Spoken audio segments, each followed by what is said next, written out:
She must write a note. The imp in the back of her mind laughed. In every story she had ever read, when a runaway wife decamped from home, she left a note, generally on the pincushion. It was not a very original idea, but one had to leave something intelligible. What was there to do but write a note? She looked vaguely about her for something to write with. Ink? There was none.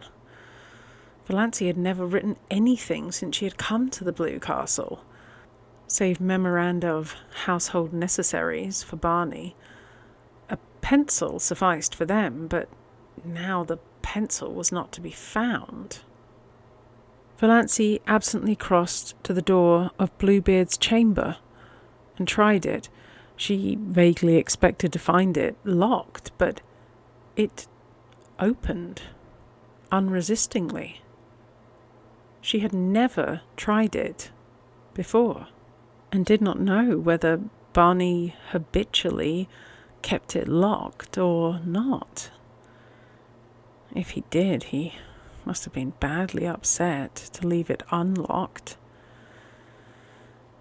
She did not realize that she was doing something he had told her not to do.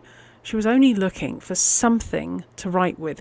All her faculties were concentrated on deciding just what she would say and how she would say it. There was not the slightest curiosity in her as she went in to the lean-to.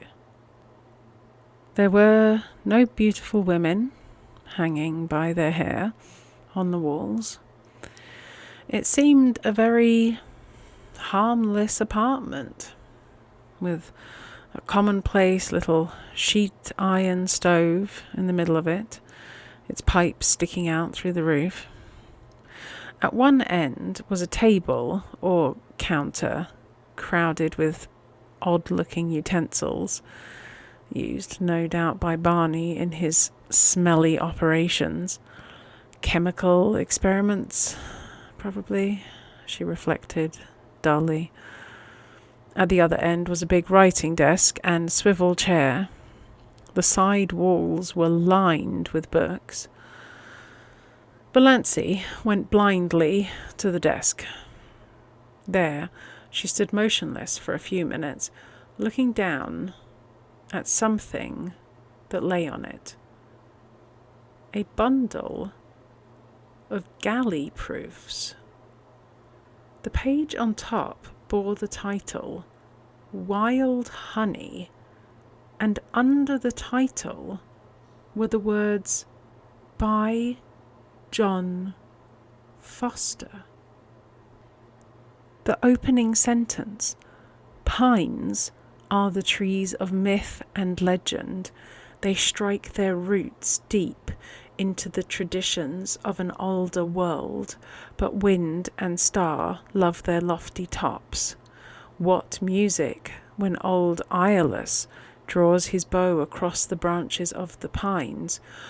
She had heard Barney say that one day when they walked under them.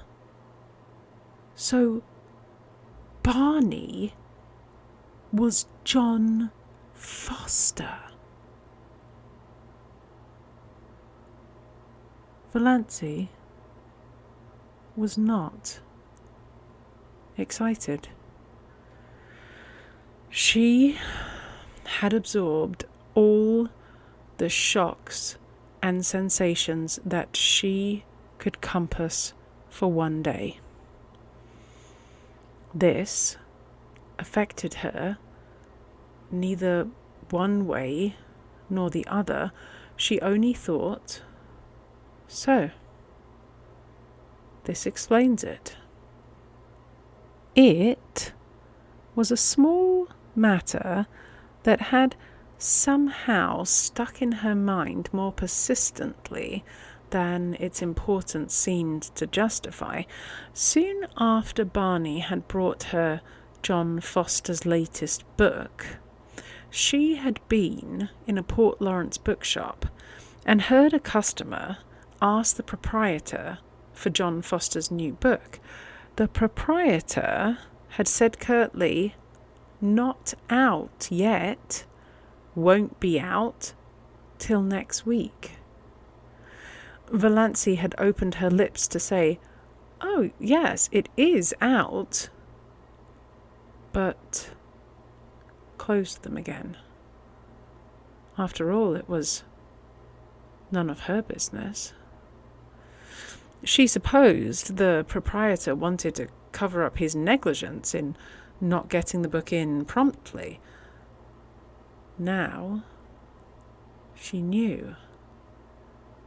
The book Barney had given her had been one of the author's complimentary copies, sent in advance. Well, Valancy pushed the proofs indifferently aside and sat down in the swivel chair. She took up Barney's pen, and a vile one it was, pulled a sheet of paper to her and began to write.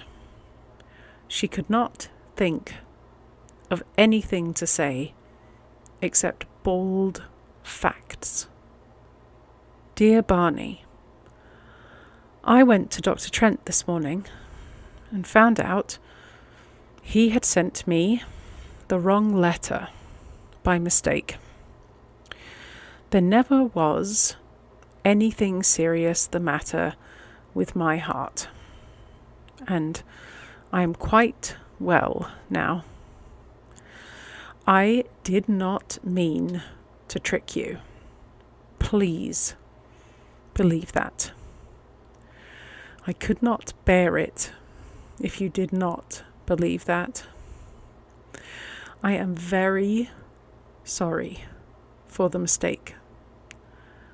But surely you can get a divorce if I leave you. Is desertion a ground for divorce in Canada?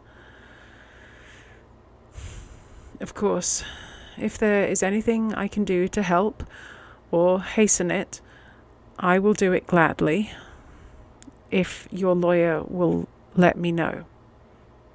I thank you for all your kindness to me. I shall never forget it.